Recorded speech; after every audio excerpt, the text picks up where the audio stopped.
Chipotle Mexican Grill just recently introduced a new item to their menu, and it's the Garlic Guajillo Steak. And according to Google Trends, when Chipotle speaks, people listen, because it's currently their top-selling item on their menu. And I have it for you right here today.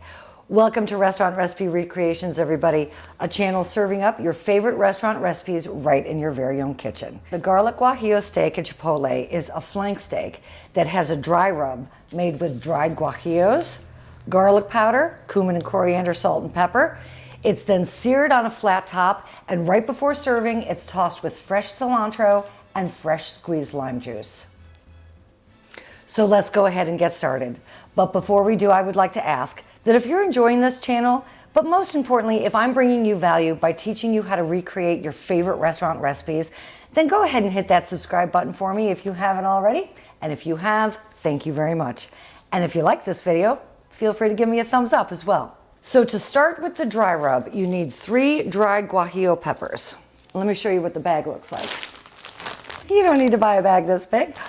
I have to like peek behind it. But I do a lot of Mexican cooking in my house, so this is what you're looking for in the grocery store. These are dried guajillo peppers. And guajillo peppers are one of the most popular peppers used in Mexican cooking. I think actually second only to the ancho chili. These are the same peppers, by the way, that I used in the pollo asado from Chipotle. Except in that video, we reconstituted them in boiling water to soften them up. But this is a dry rub, so we're going to keep these ones dry. So the first thing that you want to do for these peppers is to preheat your oven to 350 degrees. And then you just want to remove the stems and the seeds. You should be able to just dump the seeds out. If you want to kick this up a notch and make this a little bit spicier, then leave some of the seeds in there, because the majority of the heat from a pepper comes in the seed. Place the peppers on a parchment-lined cookie sheet and then just pop it in the 350-degree oven for about 3 minutes, or until they become very fragrant. You can start to smell them. So while those are in the oven, we're going to trim off the excess fat from this flank steak. Now what I have here is a 2-pound flank steak, and as I said, you want to trim the excess fat and any silver skin that there might be. The best way to trim any excess fat from your flank steak is to take a very sharp paring knife and just underneath the surface of the fat, insert the paring knife and then just cut along the grain of the fat. Now this piece right here is what they call a silver skin. And what silver skin is a tough tendon that is attached to most cuts of beef, actually. You can tell that it's silver skin because it has this sort of iridescent, shiny quality to it. And you really want to make sure that you remove all of the silver skin, because unlike fat, it will not melt in the cooking process, and it's really tough and really chewy, and it's just not good. So you want to make sure you get all of the silver skin off. Now that the flank steak has been completely trimmed, your guajillo peppers should be ready to take out of the oven. So set the flank steak aside, and we're going to make the dry rub. In a spice grinder or a very small food processor, break up your guajillo peppers. You want to pulverize the peppers until they become a fine powder. And to make the dry rub, you want to start with 2 tablespoons of your dried guajillo pepper. Next, you're going to add 2 teaspoons of garlic powder, 1 teaspoon of ground cumin, 1/2 of a teaspoon of ground coriander, 2 teaspoons of kosher salt, and 6 to 8 cranks of cracked black pepper. Now just stir the seasonings together, make sure that they're nice and well incorporated. Take half of the seasoning mix and sprinkle it on one side. And then you really, really want to work the seasoning mix into the steak. This is why it's called a dry rub, obviously, because you're actually taking the dried seasonings and rubbing them into the steak. Flip it over and sprinkle the other half, and then do the same thing. Just rub the seasoning mixture into the surface of the steak. Now place your seasoned steak into a Ziploc bag. Make sure that the bag is zipped tightly and just get any of the excess air out of the bag. And now refrigerate your flank steak for 12 hours. So I'll see you back here tomorrow. Now at Chipotle, they use what is called a plancha to grill their meats. And what a plancha is a large commercial flat top grill. Many residential kitchens don't have access to a plancha, although some do. And if you are somebody that has a flat top grill in your kitchen, I am eternally jealous.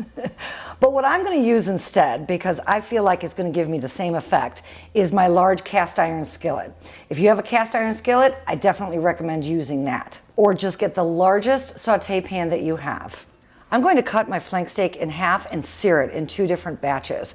The only reason why is because this flank steak is larger than my pan, and I want there to be as much surface area on the steak as possible. All right, so what you need to do is you need to get your pan or your cast iron skillet on the highest heat setting possible, because like I said, we're going to be searing this steak. And then I'm going to add about 3 tablespoons of a canola oil to the bottom of the pan.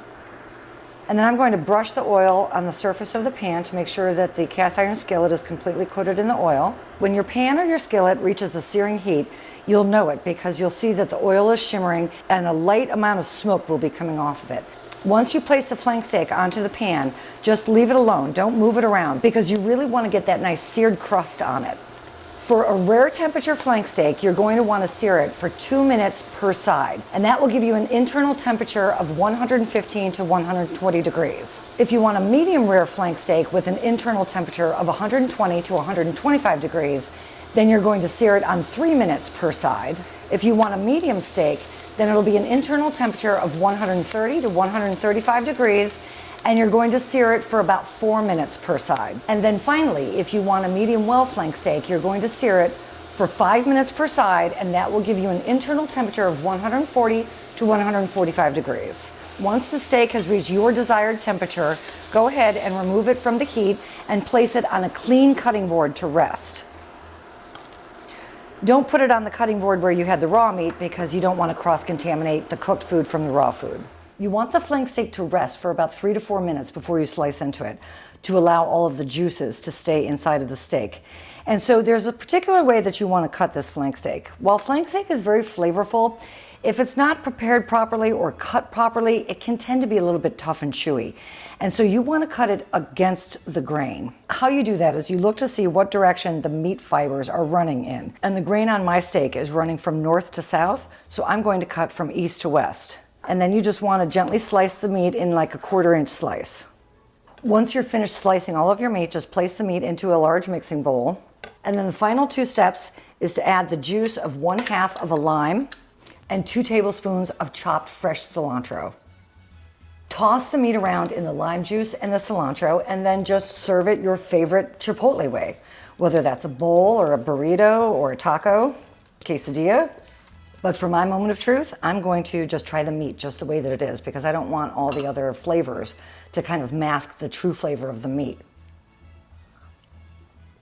The lime and the cilantro bring out just this really nice, sort of bright, fresh flavor.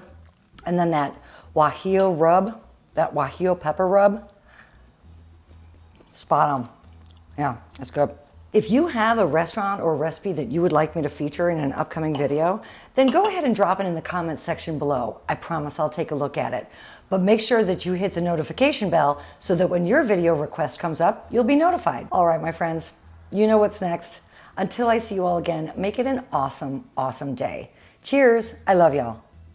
And for more recipes from Chipotle, check out right here.